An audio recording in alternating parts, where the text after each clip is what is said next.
신앙생활은 영적인 전투와 같습니다. 우리는 눈에 보이는 세상이 모든 것이 아니다라는 것을 알아야 합니다. 또한 우리 눈에 보이는 사람들이 이 세상을 지배하고 다스리고 있지 않다는 것도 알아야 합니다. 그런데 우리는 마치 이 눈에 보이는 세상이 모든 것인 것처럼, 또한 눈에 보이는 사람들이 이 세상을 다스리는 것처럼 생각하며 살아갈 때가 참 많이 있습니다. 그래서 우리가 정말로 이 신앙생활을 하면서 우리의 뜻대로, 우리의 계획대로 되지 않을 때 낙심하고 좌절하기도 합니다. 정말 작은 어려움 앞에서도 무너져 일어나지 못하는 때가 종종 있습니다. 마치 그 온실 속에 화초가 작은 비바람 앞에서도 넘어져 일어날 수 없는 것처럼 우리 신앙도 이 고난의 어려움, 이 작은 비바람 앞에서도 좌우로 휘청거릴 때가 있습니다. 저는 왜 그럴까 한번 생각을 해봅니다. 왜 우리의 성도들의 신앙생활, 또 우리 그리스도인의 신앙생활이 왜 그럴까 생각하면 저는 이 부분이 없다라는 생각을 해봅니다. 신앙의 야성이 없다. 신앙의 야성이 없다. 여러분, 야성은 자연 그대로 본성적인 이런 말입니다. 그러니까 그리스도인으로서의 본성, 정말로 그리스도인은 어떤 사람인가, 이게 없다라는 것이죠. 여러분, 초대교회 그리스도인들은 어떠했습니까? 그들은 신앙 때문에, 복음 때문에 그 유대인 공동체에서 쫓겨났습니다. 우리 흔히 이전에 우리 성도님들 신앙생활 할 때 그렇잖아요. 너 이제 우리 집안 사람 아니다. 사실 유대인 공동체에서 이렇게 자라왔던 유대인들이 예수를 믿고 그리스도인이 되니까 유대인 공동체에서 추방당하게 됩니다. 그뿐입니까? 직장에서 쫓겨나게 되었고, 또한 그뿐입니까? 원형 경기장이라고 알고 있는 콜로세움, 원형 경기장에서 사자의 밥이 되는 거예요. 그런데 그들은 그런 어려운 앞에서도 영원한 생명하고 육신의 생명을 바꾸지 않았다라는 것입니다. 그래서 세상은 그들을 향하여 이렇게 불렀습니다. 세상이 감당할 수 없는 자들이다. 그런데 우리는 우리 삶을 보면 우리가 세상을 감당할 수가 없어요. 초대교회 성도들은 세상이 그들을 감당하지 못했는데 지금 우리의 모습을 보면 우리가 세상을 감당할 수가 없어요. 여러분, 초대교회 성도들 안에 살아계신 예수님, 또 우리가 믿고 고백하는 그 예수님, 다른 분이 아닙니다. 똑같은 분이에요. 그런데 우리가 신앙의 야성이 없다는 것이죠. 신앙생활을 하면 할수록 문제는 만날 수밖에 없습니다. 여러분, 신앙생활을 한다고 모든 문제가 내 주변에서 떠나느냐? 안 그래요. 문제가 하나 해결되면 또 하나의 문제가 오고, 또 끝났는데 또 문제가 오고, 이 연거푸 오는 것이죠. 여러분, 문제가 없는 곳은 딱 한 곳 있습니다. 어딘지 아십니까? 공동묘지입니다. 공동묘지. 울산 하늘공원 가면 됩니다. 그 가면 문제 없습니다. 무슨 말입니까? 우리가 살아가는 동안, 숨 쉬는 동안은 어차피 문제는 만나게 되는 것입니다. 그런데 성도가 이 문제 앞에 기도하지 않는 것이죠. 여러분, 내일부터 시작되는 우리 가을 특별 새벽 기도에 여러분 정말로 문제가 있으면 나오세요. 문제가 있으면 여러분 스스로 해결하지 마시고, 인간의 방법대로 해결하지 마시고 하나님께서 해결해 달라고, 세상의 방법이 아니라 하나님께서 해결해 달라고 하십시오. 여러분, 지금까지 여러분이 그 문제를 해결하려고 노력했는데 해결되지 않았다라면은 지혜로운 사람은 방법을 바꿔야 됩니다. 여러분, 2차선이 막히면 1차선으로 차선 변경하는 게 지혜로운 운전자예요. 계속 2차선이 막히고 있는데 왜 1차선이 있는데 1차선을 그냥 두고 계속 2차선에서 기다리고 있었어요? 차선을 바꾸세요. 이제는 세상의 방법에 서 있는 것이 아니라 하나의 방법을 찾아가세요. 가을 특별 새벽 기도에 오십시오. 오셔서 부르짖어 보세요. 구해 보세요. 찾아보세요. 그래서 신앙의 야성으로 한번 문제를 한번 해결해 보겠다, 몸부림쳐 보시기를 바랍니다. 오늘 설교 제목이 신앙의 야성을 회복하랍니다. 어떻게 하면 신앙의 야성을 회복할 수 있을까? 첫 번째, 우리는 영적 전투의 대상을 분명하게 알아야 합니다. 여러분 12절 말씀입니다. 우리의 씨름은 혈과 육을 상대하는 것이 아니요 통치자들과 권세들과 이 어둠의 세상 주관자들과 하늘에 있는 악의 영들을 상대함이라. 여러분 뭐 혈과 육 하니까 언뜻 드는 생각은 뭐 우리 몸에 혈과 육이 있으니까 이거 뭐 상대한다라고 생각할 수 있겠습니까? 여러분 만약 그렇다라면은 여러분 이 혈과 육을 더 강하게 하십시오. 네, 다 강하게 하세요. 새벽기도 안 나와도 됩니다. 등산 가시고 운동하시고. 성경은 그렇게 이야기하지 않습니다. 혈과 육이 우리의 전투의 대상이고 싸움의 상대라면 혈과 육 단련하면 되는 거예요. 여러분 혈과 육을 가진 사람도 영적 전투의 대상이 아닙니다. 예수님 안 믿는 남편, 또 아내, 혹은 부모님, 혹은 여러분과 함께 일하는 직장 상사 동료, 그들은 영적 전투의 대상이 아닙니다. 여러분 잘 아셔야 됩니다. 그들은 영적 전투의 대상이 아니라 영혼 구원의 대상입니다. 우리가 싸워야 할 대상이 아니에요. 그들은 우리가 복음 전하고 예수님 믿고 그들과 함께 하나님의 나라를 세워나갈 영혼을 구원할 대상인 줄 믿으시기를 바랍니다. 신앙의 야성을 회복하기 위해서는 영적 전투의 대상을 분명하게 알아야 합니다. 이것을 말해서 피아식별, 적군과 아군을 분명하게 알아야 된다는 것이요. 누가 적이고 누가 우리 편인지를 알아야 됩니다.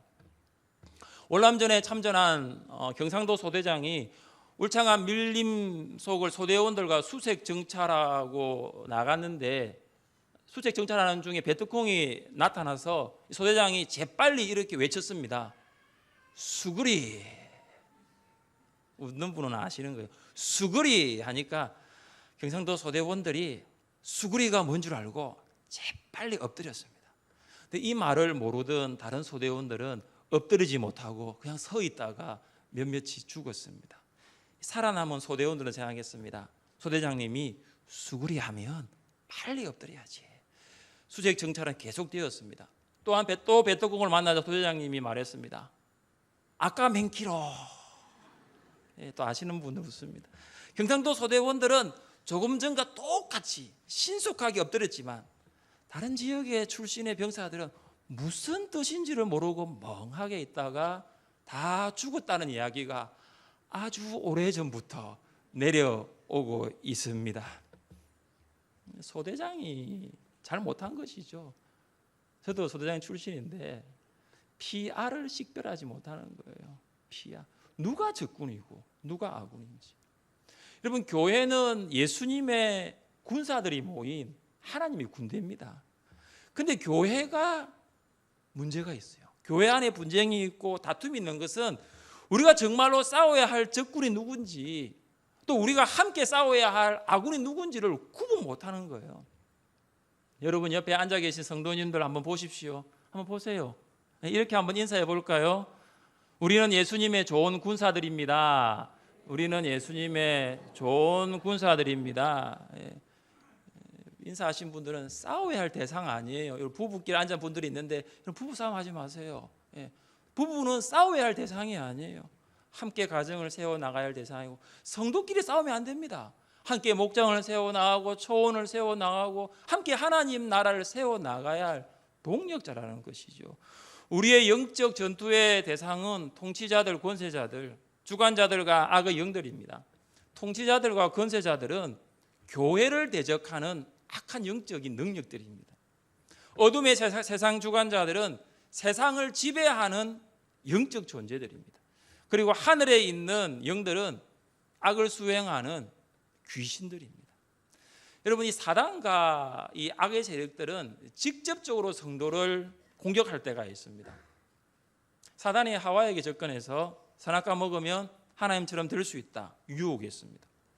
또 욥의 자녀들과 재산들을 하루아침에 잃게 만들었습니다. 직접 공격할 때가 있어요. 때로는 사단과 악한 세력들은 간접적으로 주변의 사람들, 세상의 것을 도구 삼아서 무너뜨릴 때가 있습니다. 사단은 요셉을 유혹하기 위하여 보디발의 아내를 도구로 삼았습니다.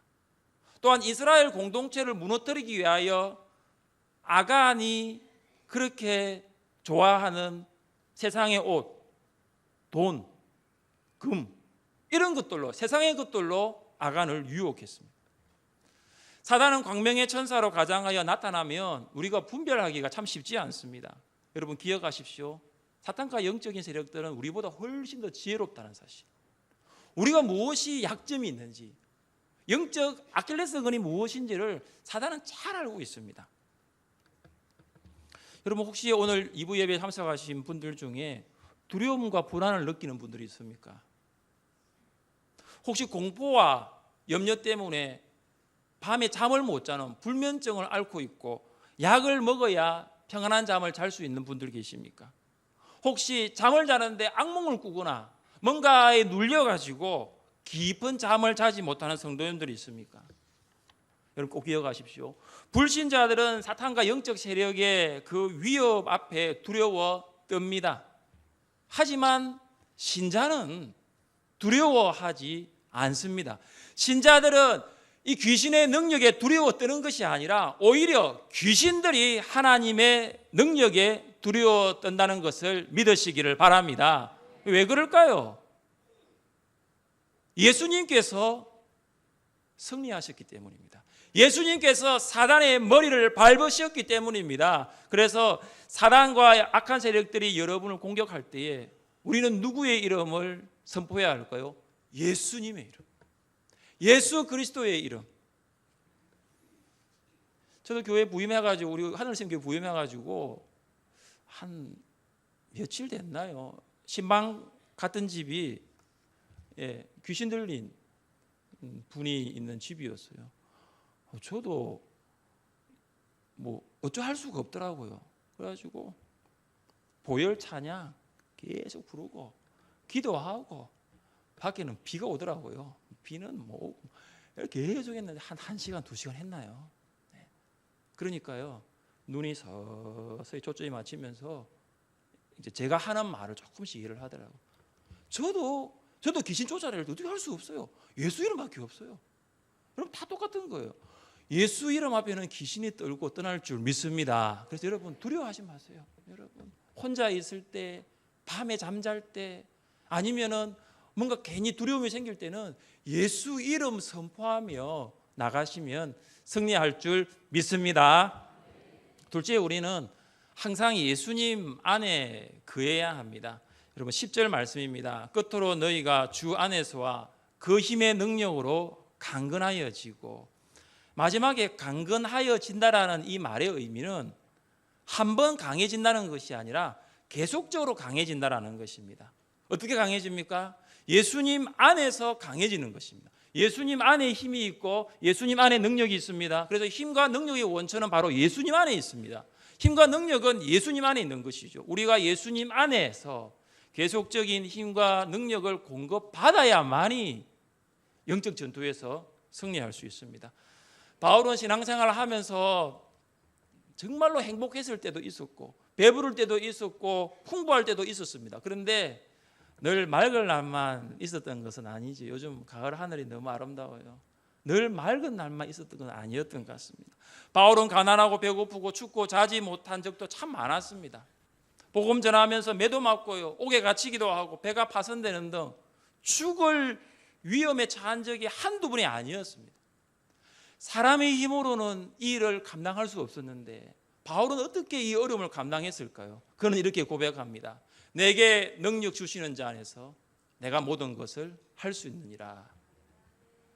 빌사 1:3, 빌립보 4장 13절 우리가 좋아하는데, 우리가 늘 좋아하는 거 어디냐면은 내가 모든 것을 할 수 있느니라 이거예요. 근데 언제 할 수 있죠? 내게 능력 주시는 자 안에서.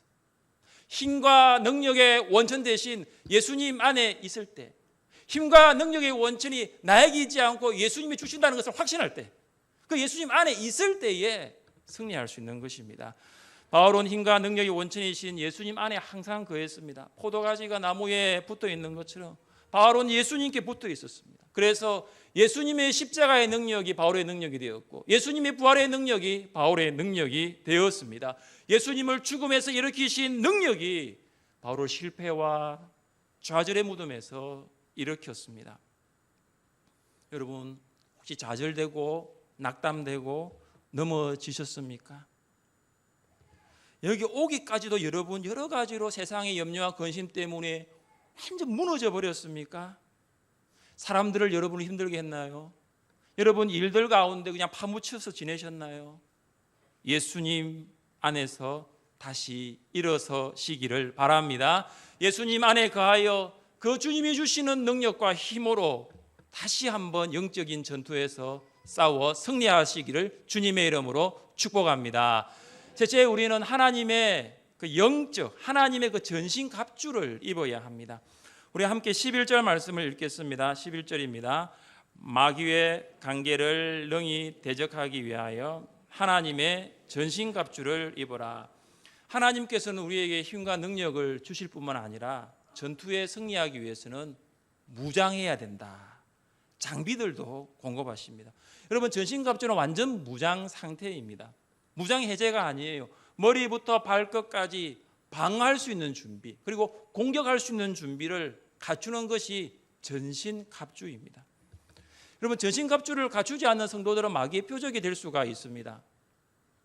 그래서 마귀를 대적하기 위해서는 반드시 하나님의 전신갑주를 입어야 합니다.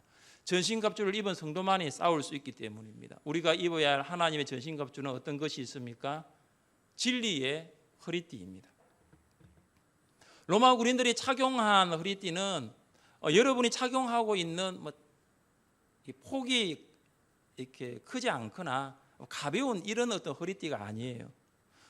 요대라고 불려지거든요. 이 요대라고 불려지는 이 허리띠는 이 폭이 15cm예요. 가죽으로 되었습니다. 군인들이 이 허리띠를 차는 이유가 있습니다. 허리를 받쳐주는 거예요. 그리고 아랫배를 보호하는 기능을 합니다. 그래서 허리를 받쳐주지 못하면 힘을 제대로 발휘할 수가 없습니다.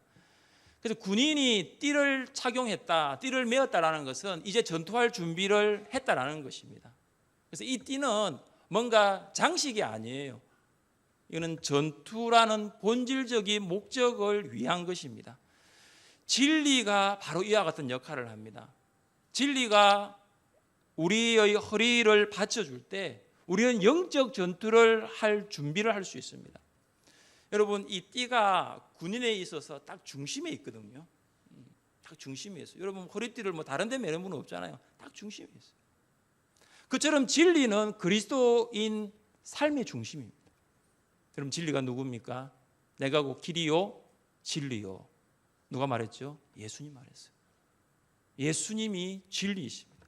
띠가 군인의 전신갑주의 중심에 있듯이 예수님은 그리스도인의 삶의 중심에 있어야 합니다. 삶의 중심은 누구입니까? 여러분의 삶의 중심은 누구입니까? 예수님이 생각의 중심이요, 예수님이 행동의 기준이요, 삶의 목적이 되어야 합니다. 여러분, 요즘 살아가면서 보이는 것이 하나도 없을 때가 있습니다. 너무 힘들어가지고 목사님 보이는 것이 없어요. 그래도 여러분, 예수님이 여러분의 중심에 있으면 보이지 않던 것도 보이게 될 줄 믿습니다. 너무 어려워가지고 잡히지가 않아요. 잡을 수가 없어요. 뭔가 좀 잡고 싶은데 자꾸 이렇게 잡히지가 않아요. 그러나 예수님이 여러분의 삶의 중심에 있으면 잡히지 않는 것도 잡히게 될 줄 믿습니다. 중요한 것은 내 삶의 중심에 누가 계시냐? 예수님이어야 합니다. 의의 흉배입니다. 개역 한글 성경은 이 흉배라고 했습니다. 오늘 우리 성경을 보면 호신경이라 나와 있는데 저는 사실은 흉배를 더 좀 좋아합니다. 호신경이면 이렇게 느낌이 바로 안 와요. 흉배는 목에서부터 허벅 다리까지 몸을 보호하는 역할을 합니다. 흉배는 커다란 가죽이나 청동으로 만들어져서 특별히 군인의 이 심장뿐만 아니라 장기를 보호합니다. 그래서 앞에뿐만 아니라 뒤쪽도 흉배가 있어요. 그래서 전면 공격도 방어하고 후면 공격도 방어하는 것입니다. 남자 성도님들 군대 갔다 오셨으면 방탄조끼 입어보셨어요? 방탄조끼와 같다라고 보시면 됩니다. 그런데 여러분, 군인이 흉배를 착용하지 않고서는 절대로 전투하지 않았습니다. 의가 무엇인가? 이 의는 하나님과의 관계에서의 의와 동시에 성도의 삶 속에 나타나는 성화의 열매이기도 합니다. 좀 길죠? 두 가지 의미에서 의를 설명하겠습니다. 하나님과의 관계에서의 의, 그리고 우리의 삶 속에서의 열매입니다. 여러분, 마귀가 우리의 삶 가운데 신앙의 열매가 없을 때 공격합니다. 뭘 공격하냐 하면은 신앙의 진정성입니다. 이렇게 이야기할 수 있어요. 마귀가 너 이렇게 신앙생활 하고 있는데 너의 삶 가운데 변화의 열매도 없고 성숙의 열매도 없고 전도의 열매도 없고 기도의 응답도 없는데 너가 구원받은 하나님의 자녀라고 이렇게 공격할 수가 있어요. 사단이 말이죠. 그때 우리가 입어야 할 흉배가 무엇이냐면 성화의 열매의 의가 아니라 하나님과의 바른 관계의 의를 입어야 하는 거예요. 비록 내가 열매는 없다 할지라도 나는 하나님의 성령으로 거룩하게 되었고 나는 그리스도의 피로 의롭게 되었다는 그 고백은 여러분이 꼭 붙들어야 한다는 것이죠. 그렇다라고 우리가 이 도덕적인 의, 성화의 열매도 무시해서는 안 됩니다. 하나님의 의가 내면에 있는 그리스도인은 선한 행동이 나타나는 성화의 열매가 따라오게 되어 있거든요. 그래서 성품에 있어서 흠이 없는 성품, 성숙된 성품, 열매가 나타나게 되는 것이죠. 평안의 복음이 준비한 신입니다. 당시 군인들이 신었던 신은 여러분 그 신 밑에 날카로운 못이 박혀져서 미끄럼을 방지했던 역할을 했습니다. 알렉산더 대왕과 줄리어스 시저가 정말로 이 군사적으로 성공을 거둘 수 있었던 것은 많은 요인들이 있겠지만 군인들이 신었던 신발에 있었답니다. 그러니까 험한 산을 올라갈 때도 안 미끌리는 거예요. 그리고 긴 행군을 할 때도 굉장한 속도로 이 신을 신고 행군을 할 수 있도록 도움을 주었다라고 합니다. 우리는 평안의 복음이 준비한 것으로 신을 신어야 합니다. 여러분, 평안의 복음이에요. 복음은 평안이라는 것이죠. 왜냐하면 복음은 좋은 소식이기 때문입니다. 우리 같이 한번 읽어보겠습니다. 좋은 소식을 전하며 평안을 공포하며 복된 좋은 소식을 가져오며 내 하나님이 통치하신다 하는 자의 산을 넘는 발이 어찌 그리 아름다운가. 좋은 소식은 어떤 소식이죠? 평화의 소식이에요. 그리고 좋은 소식은 복된 소식입니다. 산을 넘는 발에 신겨진 그 신발, 평안의 복음을 전하는 도구라는 것입니다. 여러분, 복음을 전하는 전도자의 발걸음이 제일 아름답습니다. 가요 전도대가 전도하러 나가는 모습 보면 저는 제일 아름다워요. 그분들 한 분 한 분 모습이 너무나 귀합니다. 우리는 평안의 복음을 전하기 위하여 한 가지 해야 될 일이 있는데 오늘 성경 잘 보시면 평안의 복음에 준비한 것으로 신을 신고, 준비해요. 그냥 신을 신는 것이 아니에요. 준비하라는 거예요. 여러분이 복음을 듣고 그리스도인이 되었고 새 사람이 되었다면 VIP들에게 복음을 전할 준비하는 거 마땅합니다. 여러분, 복음을 전할 준비가 되었습니까? 복음을 전할 때 가장 먼저 무슨 말로 시작하시겠습니까? 여러분이 복음을 전할 내용은 무엇입니까? 어떻게 VIP들에게 구원 초청, 예수님 영접 기도를 할 수 있도록 돕겠습니까? 이게 평안의 복음으로 준비하는 것입니다. 여러분 보십시오. 진리로 허리띠를 띠고 이제 의의 흉배 붙이고 이제 평안의 복음의 신을 신었습니다. 뭐 어느 정도 군인이 전투할 준비가 되었다라고 볼 수 있습니다. 이것 위에 군인은 방패를 가져야 합니다. 여러분 16절입니다. 모든 것 위에 믿음의 방패를 가지고 이로써 능히 악한 자의 모든 불화살을 소멸하고. 로마 군인의 방패는 여러분 직사각형짜리 방패도 있고 동그란 타원형의 방패도 있습니다. 여러분 이 높이가 120cm, 폭은 60cm, 자기의 생명을 충분히 보호할 수 있는 크기입니다. 나무와 여러 겹의 가죽으로 붙어 있었고 테두리는 철로 되어 있었습니다. 한 가지 특이할 사실은 전투에 임하기 전에 물에 이 방패를 흠뻑 적셨대요. 왜 그러냐 하면은 역청 기름으로 먹인 불화살이 방패에 꽂히더라도 금방 불이 꺼졌답니다. 우리에게 있어서 이 방패의 역할은 믿음입니다. 믿음은 우리의 믿음의 대상이신 하나님과 그분의 말씀에 대한 신뢰입니다.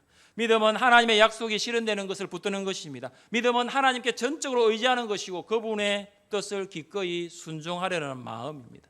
여러분, 마귀는 이런 우리의 믿음을 흔들리게 하기 위해서 많은 불화살을 쏩니다. 어떤 불화살을 쏠까요? 의심과 두려움. 한번 생각해 보세요. 의심과 두려움의 불화살. 또 두 번째로 분노와 죄책감. 분노 조절이 안 되는 거예요. 다 기도하고 해결받았는데 자꾸 기도할 때마다 제 생각이 생기는 거예요. 낙심과 염려. 여러분, 이런 불화살을 쏠 때 여러분 우리 마음에 한번 맞으면요, 이게 우리 마음으로 끝나는 게 아니에요. 내 옆에 있는 사람도 불 붙이게 만들고 내 삶이 다 불타버려요. 여러분, 마귀가 이런 불화살을 쏠 때 우리가 어떻게 해야 합니까? 믿음의 방패를 굳게 잡아야. 우리는 믿음의 방패를 들어서 마귀의 불화살의 그 위협을 막아야 합니다. 무릇 하나님께로 난 자마다 세상을 이기느니라. 세상을 이기는 승리는 이것이니 우리의 뭡니까? 믿음이에요. 우리의 믿음이에요. 우리가 세상을 이길 수 있는 거 우리의 지식, 경험, 재력 이게 아니라 우리의 믿음이에요. 여러분의 믿음이에요. 여러분이 하나님을 믿는 그 믿음, 여러분이 하나님을 붙드는 그 믿음, 세상이 이길 수 있습니다. 이제 그리스도인이 무장해야 할 장비가 두 가지가 남아 있습니다. 우리 함께 17절을 읽겠습니다. 17절입니다. 구원의 투구와 성령의 검곧 하나님의 말씀을 가지라. 여러분, 이 군인은 머리에 투구를 써야 합니다. 이 투구는 청동으로 만들어져 있고 가죽이 바깥에 부착되어 있습니다. 투구는 머리를 보호하고 어떠한 칼도 이 투구를 뚫지 못합니다. 여러분, 앞에 제가 언급했던 띠나 흉배나 신이나 방패는 직접 군인이 놓여 있는 것을 취해서 입는 거예요. 그런데 이 투구하고 칼, 검은 옆에 있는 종이나 수행원들이 그것을 전달했답니다. 이게 여러분 구원과 관계가 있어요. 여러분, 구원은 우리가 취하는 것이 아닙니다. 구원은 주어지는 것이에요. 구원은 우리의 행함으로 얻는 것이 아니에요. 우리의 선행으로는 구원 얻을 수가 없어요. 그러나 하나님의 은혜로 우리에게 주시는 선물입니다. 이게 구원이에요. 하나님께서는 우리에게 구원을 주시고 우리는 그것을 취하는 거예요. 그것을 받는 것이지요. 마귀는 때때로 우리의 구원을 의심하게 만듭니다. 마귀가 우리가 예수를 믿고 구원받은 후에 하나님과의 관계를 유지하지 않을 경우에 정말 넌적으로 구원받을 수 없다라는 사실, 너 구원에서 탈락할 수 있다라고 우리를 속삭입니다. 그러나 성경은 무엇을 말하고 있습니까? 내가 확신하노니 사망이나 생명이나 천사들이나 권세자들이나 현재일이나 장래일이나 능력이나 높음이나 기쁨이나 다른 어떤 피조물이라도 우리를 우리 주 그리스도 예수 안에 있는 하나님의 사랑에서 끊을 자가 있습니까? 없습니까? 없느니라. 끊을 자가 없느니라. 하나님께서 구원하신 성도 어떠한 상황 속에서도 놓지 않고 붙들고 계십니다.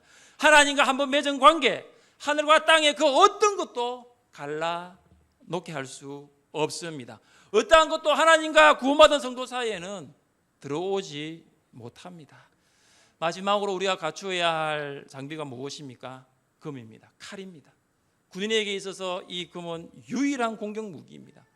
좌우에 양날이 있습니다.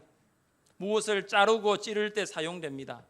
그래서 우리의 공격 무기는 오직 성령의 금입니다. 여러분, 오늘 말씀을 보시면 그냥 금, 칼 이렇게 하면 되는데 왜 성령의 금, 성령의 금이라고 했을까요?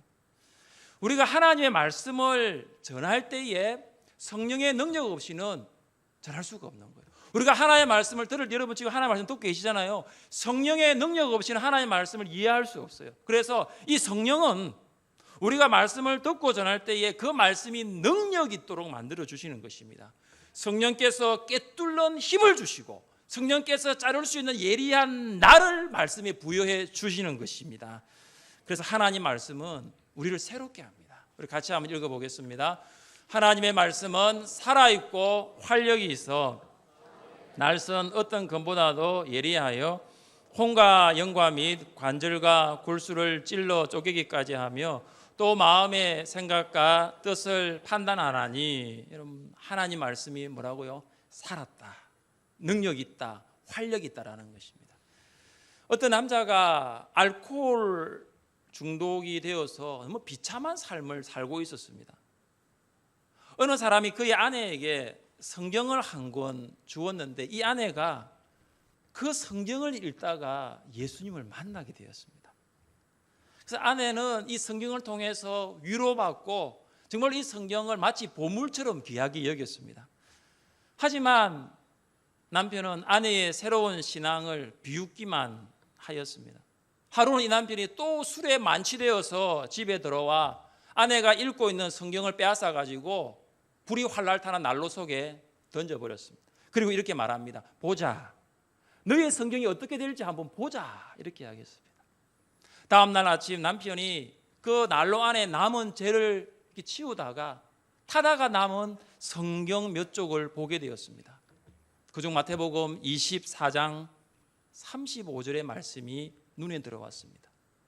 천지는 없어질지언정 내 말은 없어지지 아니하리라. 그 구절을 읽고 남편이 깜짝 놀랐습니다. 성령께서 말씀으로 역사하신 것입니다. 남편이 그 순간 그동안 잘못한 것을 다 뉘우치고 그의 영혼이 구원받게 되었습니다. 성령은 말씀으로 역사하십니다. 성령은 말씀을 생각나게 하십니다.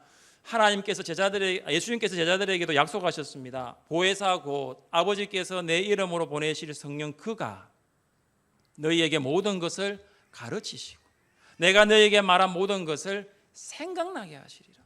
오순절 성령 세례를 받은 제자들은 유대인들에게 복음을 전했습니다. 베드로는 유대인들을 향해서 설교를 했습니다. 그는 구약 성경 시편 110편 1절을 인용했습니다. 주께서 내 주에게 말씀하시기를 내가 내 원수로 내 발등상이 되게 하기까지 너는 내 우편에 앉아 있으라 하셨도다. 베드로는 예수님께서 부활하셔서 하나님 보좌 우편에 앉아 계신 것을 확신하며 설교했습니다. 그리고 베드로는 유대인들에게 이렇게 설교했습니다. 그런즉 이스라엘 온 집은 확실히 알지니 너희가 십자가에 못 박은 이 예수를 하나님이 주와 그리스도가 되게 하셨느니라. 여러분 잘 보세요. 지금 베드로가 설교할 때에 성경을 가지고 설교한 것이 아니에요. 시편 110편 1절을 읽고 설교한 것이 아니에요. 성령께서 베드로가 알고 있었던 그 말씀, 베드로가 기억하고 암송하고 있던 그 말씀을 생각나게 하신 거예요. 그래서 예수님을 십자가에 못 박은 유대인들을 향해서 예수님의 부활과 성천, 예수님의 주와 그리스도 되심을 선포하게 하셨던 것입니다. 성령은 우리에게 하나님의 말씀을 가르치시고 말씀을 생각나게 하십니다.